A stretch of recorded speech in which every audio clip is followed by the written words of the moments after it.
my career in eye care way back in 1972. That was the year that the FDA instituted the drop ball test for glass lenses. It was also the year that plastic lenses became mainstream. Companies like Corning, Schott, and Pilkington dominated. PPG, the producer of CR39, was but a blip on the screen. But it was the action by the FDA that clearly began the death knell of the glass lens industry. The demise of the glass spectacle lens was in the offing. Today, glass lenses have a minuscule market share. The year before I arrived in the industry, 1971, saw the FDA's approval of the first mass-produced soft contact lens. Talk about a game changer. That technology drove many contact lens labs out of business and opened the door for a vast number of specialists and happy consumers. Today, such lenses represent a $15 billion industry segment. At retail, the likes of Pearl Vision came on the scene as the first national retail brand. And in 1971, optometrists in Rhode Island became the first allowed to use diagnostic drugs. Technology was becoming ever more present.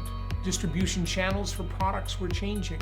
The classic ophthalmic laboratory gave up their historical dominance of the frame distribution, giving way to direct sellers such as Safilo, Optile, and Avant-Garde. Fashion became more important as Diane von Furstenberg came on the scene with her own line of eyewear. Yes, the early 70s was an era of sea change in our industry, which prompted the first national trade show, Optofair, which launched in 1978.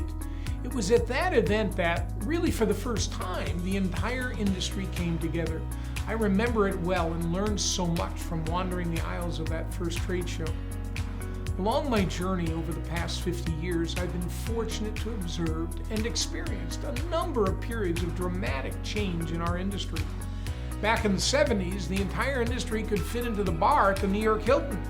Today, our industry employs hundreds of thousands and touches the lives of virtually every person and is becoming ever more important.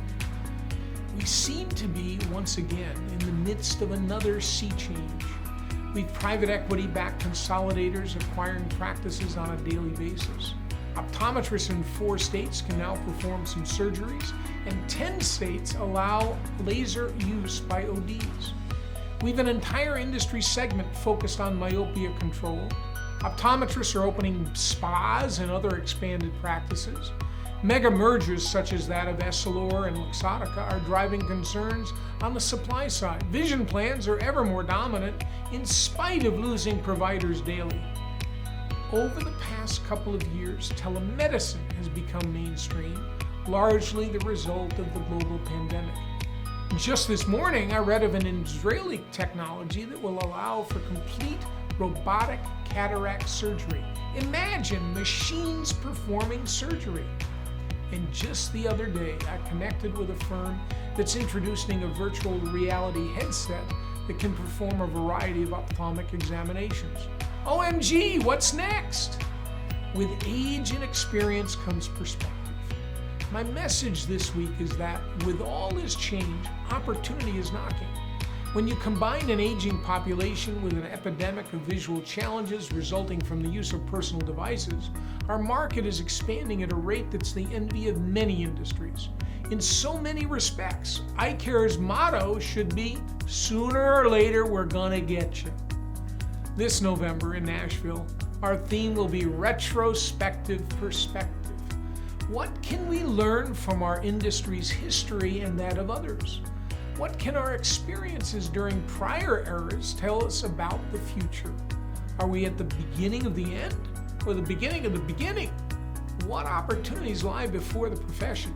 I look forward to sharing some retrospective perspective with you in Nashville in November.